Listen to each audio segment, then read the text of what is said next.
Hey guys, it's Ben the Coin Geek, and today I have a close-up look at 3 Morgan dollars that I just want to discuss some of the attributes of the different coins and look at them closer, and we can discuss whether or not they're coins that are worth or are not worth getting graded.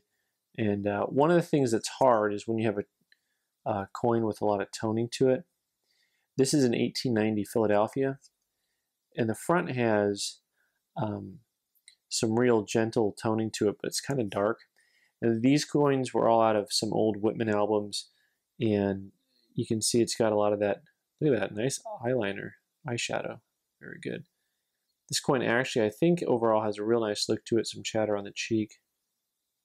It's a light purple coloring around the edges, a little bit of iridescent color up there at the top. The reverse is actually remarkably white with just hints of toning.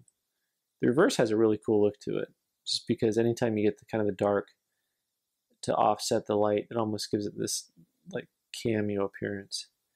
So the hard part is looking past the toning, not on the reverse as much, but the obverse, to try to figure out kind of how this would grade.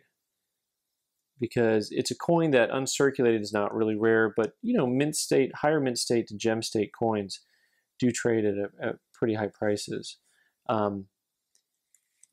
Next up is this 1896 Philly, which I think I'm trying to talk myself out of how much I like the coin. It's a little bit hard to tell.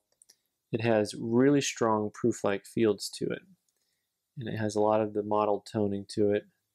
These coins aren't really rare in proof-like necessarily, but you know, it just has this really cool look to it that you can see kind of here just with the toning. Once you get the light at the right angle, the toning's really nice on the coin. And you know, the only thing is, if you're going to get something graded, you know, there's the cost involved, and you kind of have to consider that, unless it's just for your personal collection. And then, well, even then you still consider it. But the point is, you're not really looking to have to be able to resell it at a higher number than what you paid for it. But the proof-like fields on this is really nice, and overall it's really a pleasing coin.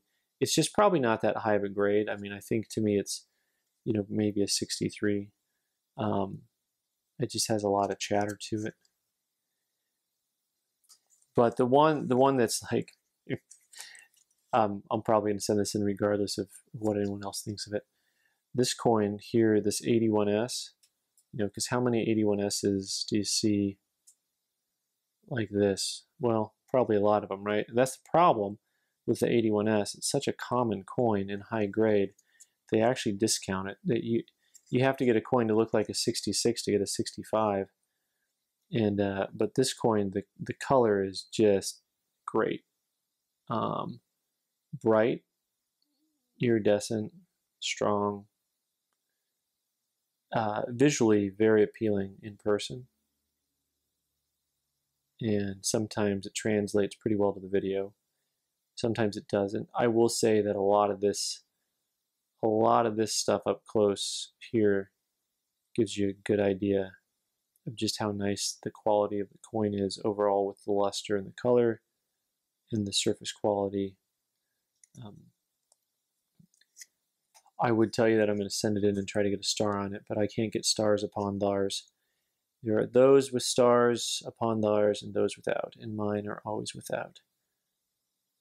And this has a little bit of a, I think that's a planchet flaw actually to the left of the star here on the left-hand side.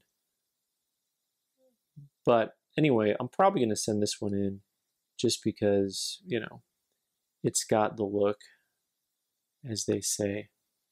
So the difficulty is sometimes you talk yourself into liking a coin more than you should. You know, you kind of get that first impression, and it's too strong of a first impression. And sometimes you kind of want to will the coin to be worth more or a better grade than it is. You know it's not actually going to get the grade you want. It's kind of like when you're golfing or some sporting event, basketball or bowling, and you need that last pin to drop, and it kind of just just shakes a little bit, and then you really know it's not actually going to fall. You really know the coin's not actually going to grade like you want it to grade, but golly, you just can't help yourself.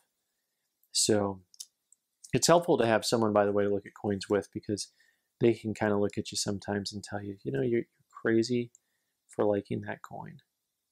And then maybe you can say, you know what, you're right, but I'm going to send it in anyway. Yeah, it's only money, right, folks? Anyway, so these are 3 Morgans that I'm considering sending in to get certified.